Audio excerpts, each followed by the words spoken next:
నమస్తే. ఇన్నాళ్ళు నన్ను సపోర్ట్ చేస్తూ, ఎంకరేజ్ చేస్తూ మీ ప్రేమని నాకు అందిస్తున్న ప్రతి ఒక్కరికి కృతజ్ఞతలు. అలాగే ఈ వీడియో కూడా ఖచ్చితంగా మీకు ఉపయోగపడుతుంది. లైక్, షేర్ అండ్ సబ్స్క్రైబ్ చేసి మీ సపోర్ట్‌ని నాకు అందించండి. అలాగే ఈ వీడియో పట్ల మీకున్న అభిప్రాయాన్ని కామెంట్ సెక్షన్‌లో కామెంట్ చేసి తెలియజేయండి. ఇప్పుడు వీడియోని చూద్దాం. జ్యోతిష్య శాస్త్రం ఒక అద్భుతం. వేదాంగమైన జ్యోతిష్య శాస్త్రం అనేటువంటిది మానవ జీవన గమనానికి ఒక వరం. జ్యోతిష్య శాస్త్రం నీ జీవితంలో వెలుగునింపే ఒక భాష. ఆ భాష నీకు అర్థమైతే ప్రకృతి నీతో మాట్లాడుతుంది. అస్ట్రాలజీ నేర్చుకోవాలి అనుకునే వారికి అద్భుత అవకాశం. మురళీధర శర్మ గారి అస్ట్రాలజీ క్లాసెస్ అతి త్వరలో మొదలు కాబోతున్నాయి. 100% జాబ్ గ్యారంటీ. వివరాల కొరకు సంప్రదించండి. నమస్తే, వెల్కమ్ టు అవర్ ఛానల్. నేను పద్మిని. ప్రస్తుతంతో పాటు ప్రముఖ అస్ట్రాలజర్, వేదిక్ న్యూట్రిషనిస్ట్, అలాగే tarot card reader, life coach Vanaja Ramasetti గారు మనతో పాటు ఉన్నారు. మాట్లాడదాం. వనజ గారు నమస్తే అండి. నమస్తే మా పద్మిని. శ్రావణ మాసంలోనే ఉన్నాము. శ్రావణ మాసం మొత్తం కూడా అసలు ఎట్లాంటి వైశిష్ట్యం కలిగి ఉన్నటువంటి మాసము, అలాగే ఏం చేయాలి, డూస్ అండ్ డోంట్స్, బేసిక్ గా ఏం చెయ్యాలి, ఏం చెయ్యకూడదు. ఎందుకంటే చేయకూడదు ఫస్ట్ ఏం చేయాలని పక్కన పెట్టేస్తే అసలు చేయకూడనివి చేయకుండా ఉంటే బెటర్ కదా, మైనస్ లోకి వెళ్ళిపోకుండా ఉంటే బెటర్. ప్లస్ వచ్చిందా రాదా అనేది.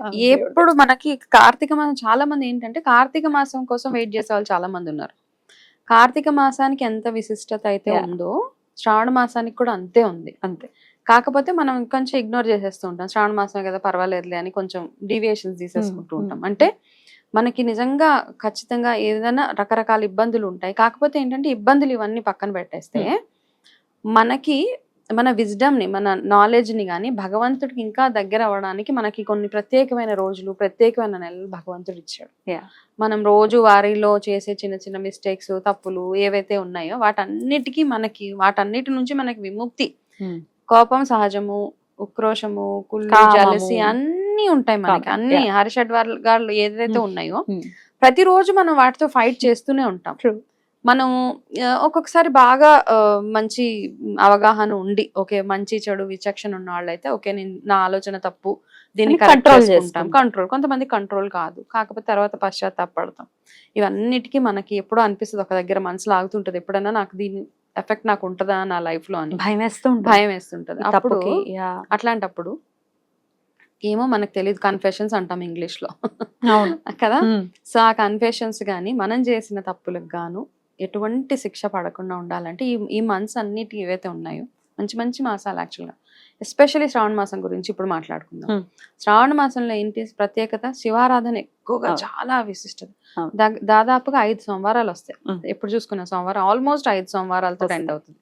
కాబట్టి 5 సోమవారాలన్నీ శుభ్రంగా మీరు శివారాధన చేసుకుంటూ మీకు ఏవేవైతే మీరు అంటే ఫస్ట్ థింగ్ ఏంటంటే కోరికలు పక్కన పెట్టేస్తే మన జీవితంలో మనం ఏవేవైతే చిన్న చిన్న మిస్టేక్స్ ఏవైతే చేసామో అవన్నిటి నుంచి ఆయన మనల్ని కాపాడాలి.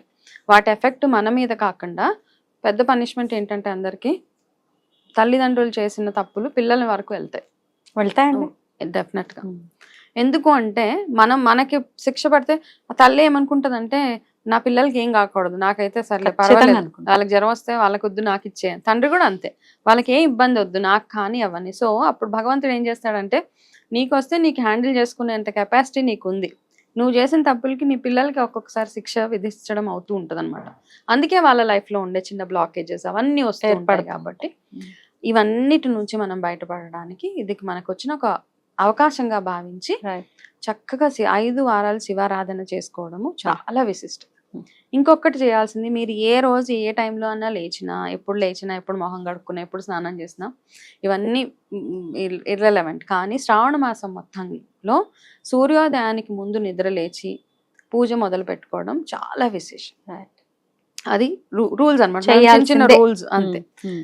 పిల్లలు కానీ పెద్దవాళ్ళు కానీ చేయాల్సిందే. కొంచెం అర్లీగా పడుకోండి. కొంచెం ఉపవాసాలు ఉండాలా, కొంతమంది ఉండేవాళ్ళు ఒక పూట భోజనం చేస్తూ ఉంటారు, ఓకే అది చేయొచ్చు.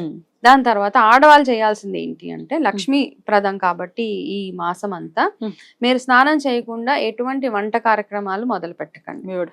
ఎందుకంటే లక్ష్మీ శ్వాసంలో శుభ్రత గురించి కూడా ఉంటది. కాబట్టి ఎంత శుచిగా ఉంటే మనకు అంత లక్ష్మీ కటాక్షం. లక్ష్మి అంటే ఆరోగ్య లక్ష్మి కూడా వస్తుంది అక్కడ. ఆరోగ్యం కూడా ఉండాలి. కరెక్ట్.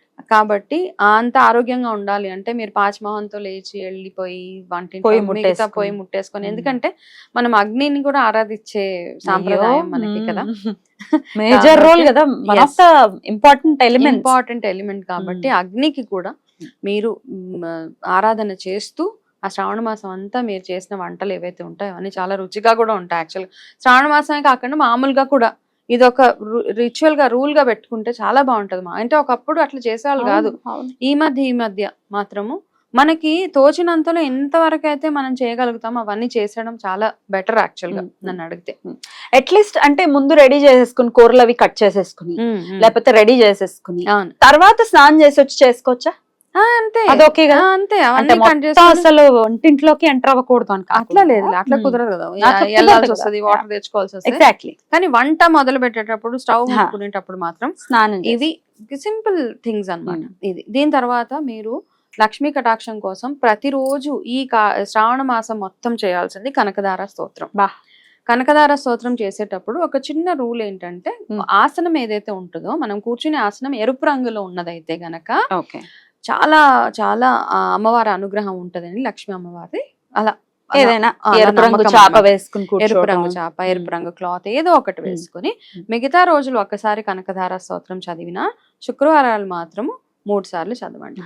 వీలైతే కనకదార స్తోత్రం చదివినప్పుడు ఉసిరికాయ దీపాలు, మీకు వీలు ఉంటే ఉసిరికాయ దీపాలతోటి అమ్మవారికి దీపం వెలిగించండి. పువ్వొత్తులు పెట్టి, ఉసిరికాయ కట్ చేయకుండా పువ్వొత్తులు. అదేదో ఇలా చేస్తారు, చేయకూడదు అసలు. యాక్చువల్ గా కట్ చేయకూడదు కదా, పూర్ణ అలాగే పెట్టాలి మనం ఫలం మొత్తం. దాన్ని గొయ్యి చేసేసి అందులో పెట్టేయడం చేయకూడదు. లేదు లేదు, చాలా మందికి అనుమానం జారిపోతుంది. పర్వాలేదు, జారిపోతే ఒక్క నిమిషం వెలిగినా పర్వాలేదు, ఒక్క నిమిషం వెలిగినా పర్వాలేదు. దాని తర్వాత ఆ ఉసిరికాయలు తీసి పాడేయకండి. ఆ ఉసిరికాయలతోటి మీరు ఏదైనా తేనెలో వేసుకొని తినండి, ప్రసాదంగా తీసేసుకోండి. అలా చేసినప్పుడు మీ బాడీలో ఉన్న వాత పిత్త కఫ దోషాలను బ్యాలెన్స్ చేస్తూ ఉంటుంది. వర్షాకాలం రాగానే వచ్చే రోగాలు రొస్టులు ఏవైతే ఉంటాయో వాటి నుంచి కూడా మనకి విముక్తి, అంటే అవి రాకుండా మనకి బేసిక్ గా అవాయిడ్ చేస్తూ ఉంటది అనమాట. లెమన్ టీ లాగా కూడా తురిమేసుకుని చేసేసుకోవచ్చు, శుభ్రంగా బాగుంటుంది. కాకపోతే ఆ ఉసిరికాయలని బయట పాడేయకండి ఈ మాసం. అయితే ఇంకొకటి ఏంటంటే 100% లక్ష్మీ అనుగ్రహం కలగాలి అంటే ఆవిడ కంటే ముందు విష్ణుమూర్తి ఆరాధన చేయాల్సిందే.